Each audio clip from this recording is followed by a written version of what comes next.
This is episode 78 of Standing Out. Standing Out is a remarkable interview-style podcast with the intention to highlight women and men making outstanding contributions in their field.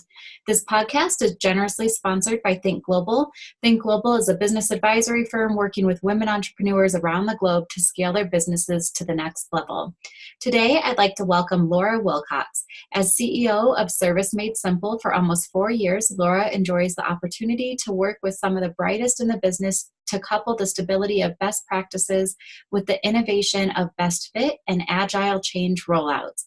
Whether it be partnering with key individuals, client leadership, or channel partners who want to provide greater service to their clients, the focus is always on delivering value. With 25 years of experience in providing successful IT services for clients and their business customers, specialized in CIS Systems and analysis and development, and a bachelor's degree from California State Polytechnic University. Laura, welcome and thanks for being here. Always a pleasure, Trina. Yeah. So tell us a little bit. So you started Service Made Simple about 4 years ago. What were you doing prior to that? I've been in the technology space forever. So since college, I got my degree in computer technology, and at the time, one of the first women in the field. Oh, wow. You know, there weren't a lot of us. Yeah. And somehow or other, I don't remember how it occurred, but I ended up writing sales versus coding. So I started in the hardware space, went into software, went into services. You know, as a woman, again, you're searching for which feels right. Right. So services is more the people focus. So I stayed in sales, selling professional services. And that's how I got started in the technology space. So I had been selling professional services, projects, IT consulting, as people would call it, for over 20 years. Oh, wow. So I was wrapping up one opportunity so how we actually started was one of the consultants that I had worked with for 20 years. You know, we were just talking about longevity in the industry. Right. Katrina, your event in 7 years, you start knowing people, right? You do start knowing people. Like, hey, I met like, you 5 years knows me now. Yesterday there was a man, his name's Andre. I met him probably 5 years ago, and I walked up to him and said, Andre, I don't know if you remember me, but you really made a great impression, and thank you for, he helped me with something. I said, thank you for that. And he's like, I absolutely remember you. I have no idea what your name is, but I know your face, you know? So you start knowing. I know what you told me. I wish sometimes I was better at remembering the names to the faces. I know. You are, yes. Tom, Dick, Susie. Yeah. Yeah. But so the consultant came to me. She is a good friend of mine and a partner.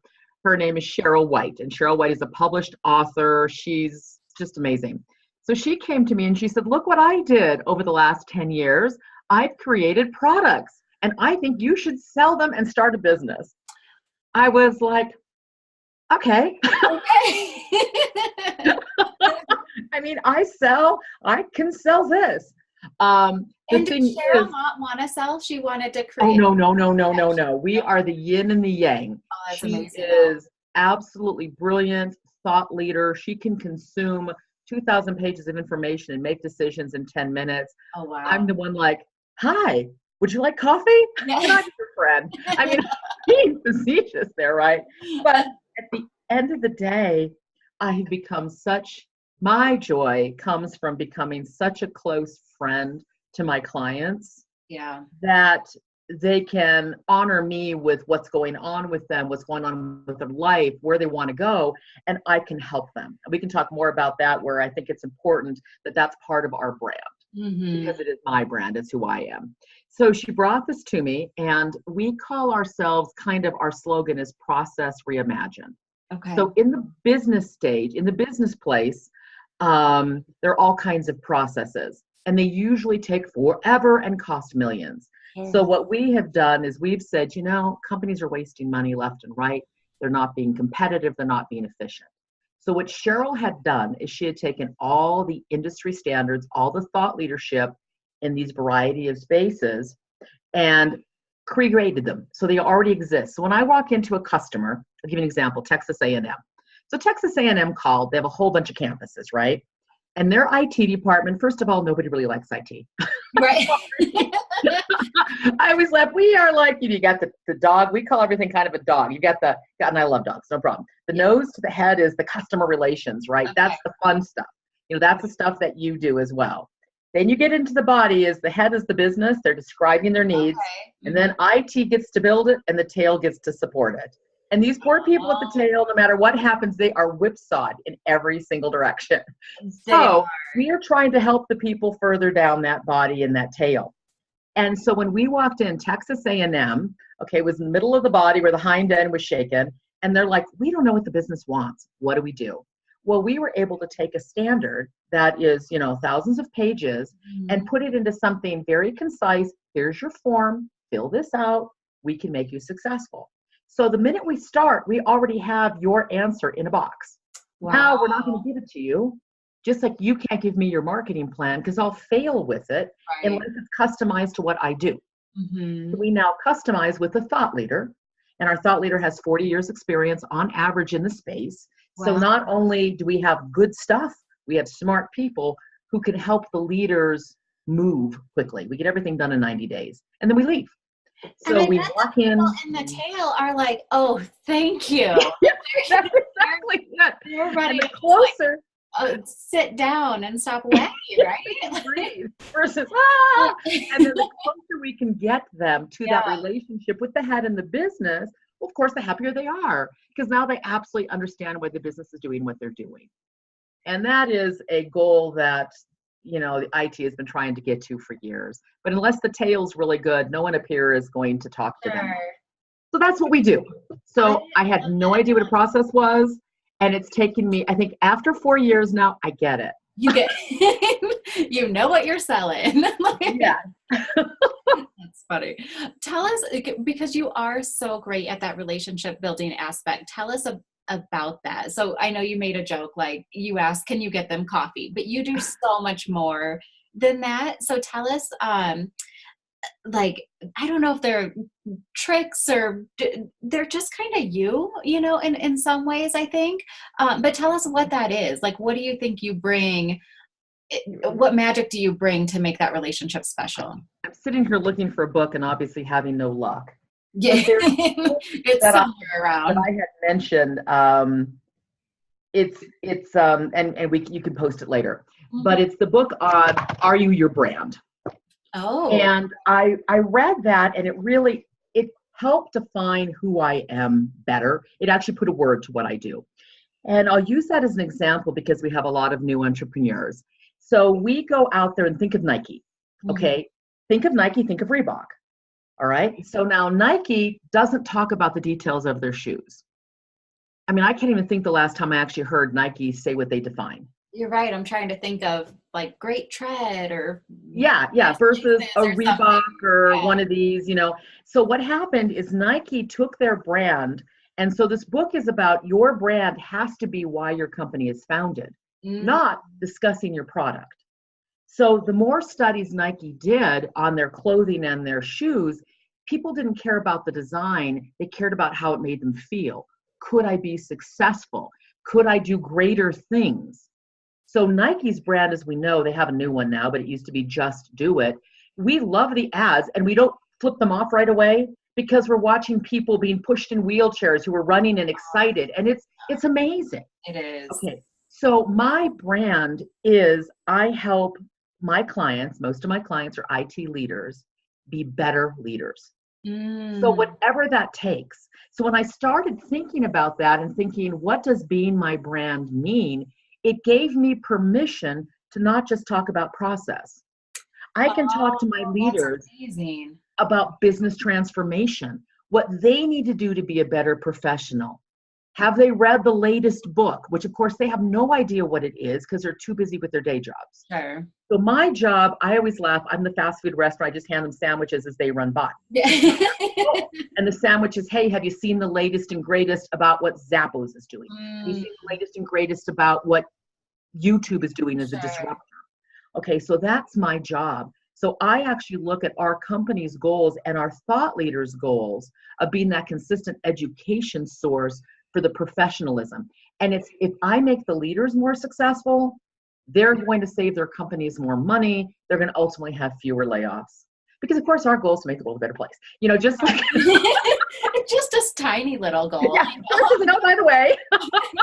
Just I feel like sunshine and rainbows are coming out of the earth, as Yeah, but our way is keeping those people's jobs who have just been doing that tail and hanging on forever, and they don't know what hit them.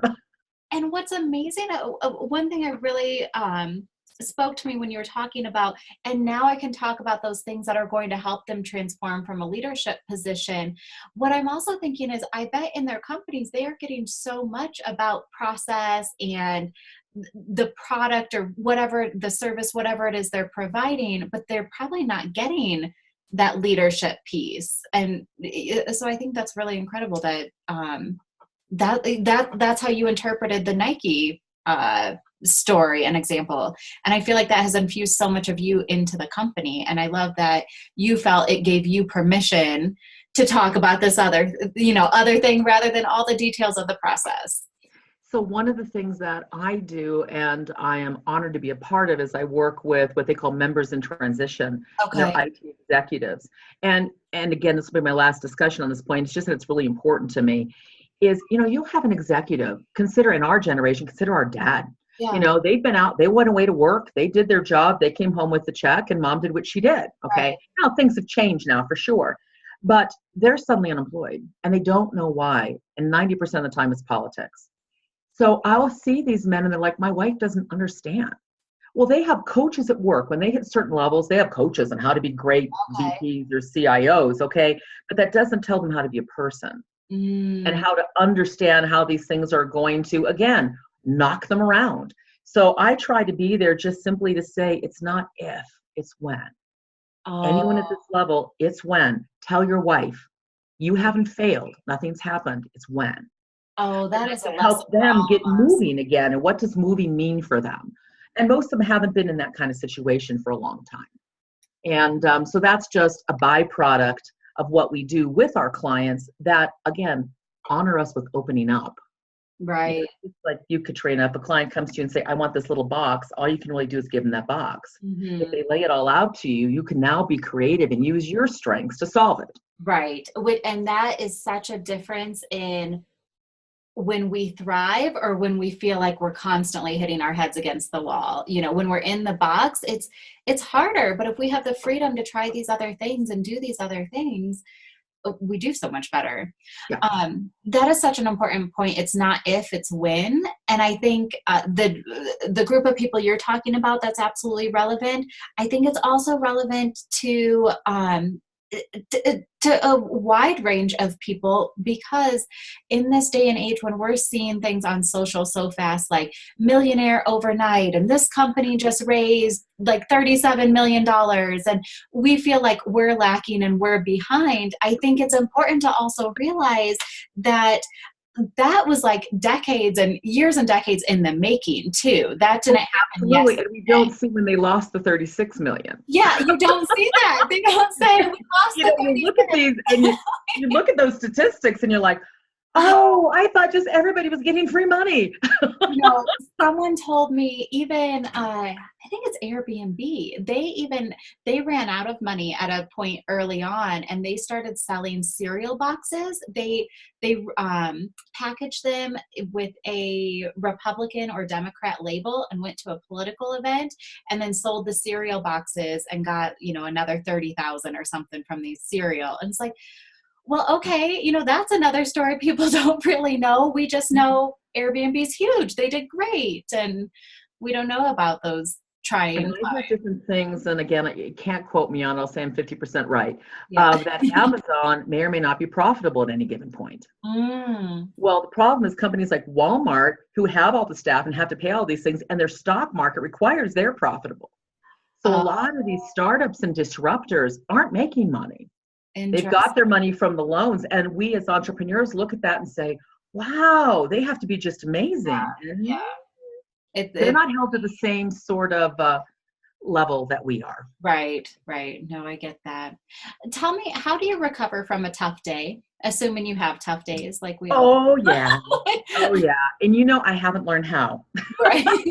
I was listening to some of your podcasts going, okay, well, that's a good idea. Right. I really wish I drank more Right. because I think that would help. But so it's like, go for a brownie. You just take it and have it all over.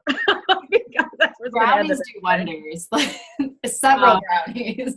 The other thing is, and I think one of the toughest things about being an entrepreneur is I have an incredible team. So if a tough day for me would be we're not to the point yet where every opportunity doesn't make a difference to us. Okay. So if we're banking on an opportunity, and it could be literally, and it doesn't happen, it's bad for us. Right. So it's my job to still be the evangelist for the team and let them know they're okay. At the same time, convincing myself, I know we're okay. So invariably, I have to usually just sit down, and all I can do is I can't do anything that's usually involved the phone, calling more people, meeting more people. Sure. Now, sometimes just having a lunch appointment already scheduled is great because I'm out with my client friends, Sure. right? Building that friendship. But if not, it's go to something numbing like, what's my next mailing campaign? What is going to get me out of the space I'm in to be more successful, but isn't going to require that, I can break down and cry over here in the corner, that somebody's going to be obviously seeing it. Right. Oh my gosh. Yeah. Well, and I think that's hard for, so many of us, we're in that space too. Each client matters to us. We want to keep them for as long as we can. And we want to work with them. If we've gotten to that point of we're a good match for each other, here's the proposal. We want them all to close. They don't all close by any means. So I think that's a really important reminder to focus on what can you do right now? How do you keep that trust and faith that, hey, it is going to be okay. Like something will happen soon. And we just had that last night. We had a prospect kind of fall off for a couple weeks, and we thought for sure we were closing them a month ago. Haven't heard from them. And then today we have another conversation with them. It's like timing is such a funny little thing. So two of the things that I've learned in that regard. One is, I've been doing this a long time, and they say it's 12 touch points. It really is. I'll have people disappear. I have someone I just did a proposal for that I've been talking to for a year and a half. He didn't call me back in 6 months. Yeah. But I thought I can either take that personal or I can just say it's a statistic thing. Yeah. And the more that I know my executive clients, the more I realize they will ping, as long as you're in touch with them, they will ping you when they need you. They're not going to ping you in between. Right. The second thing that helps me when we talk about proposals, and it's really made me feel much better, when I do proposals, our average deal can be anywhere from 28,000 to 5 million. Okay, you're talking number ranges, right? In that regard, you used to give the proposal and then you'd hold your breath. Right. Okay, so one of the things that I would recommend to people now, I do what I call an alignment document, which is, here's what I've heard. And I've started advising other companies I work with, don't give them a proposal that I can automatically be offended by. And when I say that, as a vendor, we never want to miss the mark. Right. But you may have thought I said I want this massive plan, and you give me a proposal for $30,000 when I have 3. I didn't say it right. You're smart enough to know what you need to do. I didn't. My requirements weren't sound. So what I do is I put out this draft, and then I talk about it with the client. I said, here's what I believe I've heard. And here's what I think you want the proposal to say. Here's the people I think will be involved. Who do you want to have be our boss? Who do we take orders from? Do we know if we're on-site or off-site? Do you know I work part-time? I don't work for you. So I have clients because no one client can keep us busy enough because we're just that fast. Okay. So by the time this is done, we pretty much, and we have the start date on it. Oh, that's we pretty amazing. much know that when the proposal, and we ask them, what advantages brought you to us and have you considering us? So we do that purposely so that that's what we fill in on the proposal, and it's their words. So by the time I get to a proposal, there's a high likelihood, unless something's going on with the company financially, et cetera, that they're choosing us. That has given me, again, that tremendous amount of freedom to not sit there and go, oh, have I done the right thing? Have I missed it? They're not calling back. Have I insulted someone? Have I lost the sale? I don't run into that. And you don't pre-deliver that draft. You deliver it to them over the phone or in person when they're on the phone with you. So you can talk through it right away. Saves a lot of grief. Oh my gosh. I hope we all use that. I just took a bunch of notes. I'm so excited. I had a proposal for a traditional business line of like finance, and by the time they were done, I just threw it out. I'm like, I don't need your 9 pages. You missed what I needed, and Yeah, I don't know where to start to re-explain. If they had come right. and said, "Hey, here's what I've heard. Here's your goals. Here's where we help," we could have easily fixed the problem. I love that. All right, as we wrap up, my last question is, as a thought leader, how are you staying on top of, um, like, what are you seeing as a trend in your industry that you think we'll all be talking about in maybe a year or so from now? Uh, I think the trend, well, just a fun trend. So we're in technology, and if you haven't had a chance to read Costco's monthly newsletter this month, it talks about trends of technology in agriculture. I mean, Oh, they're going to put a head of lettuce on an interior building, and within 5 weeks, the conveyor belt will move it to production. It has all the soil testing that are done to do whatever fertilizer needs it, et cetera, et cetera. That's technology. Nike now. wow. So everywhere you look, we're going to have technology. Nike's going to have chips in their shoes, chips in their clothing.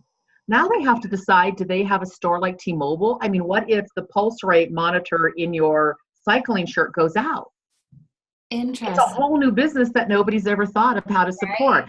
Again, that dog back here that used to be locked away supporting IT now has to be a customer service center. So right? every touch now has technology. The most recent thing I just read this morning again, so I read constantly and I read everything I can get my hands on because again, I want to help educate my customers and I want to educate myself.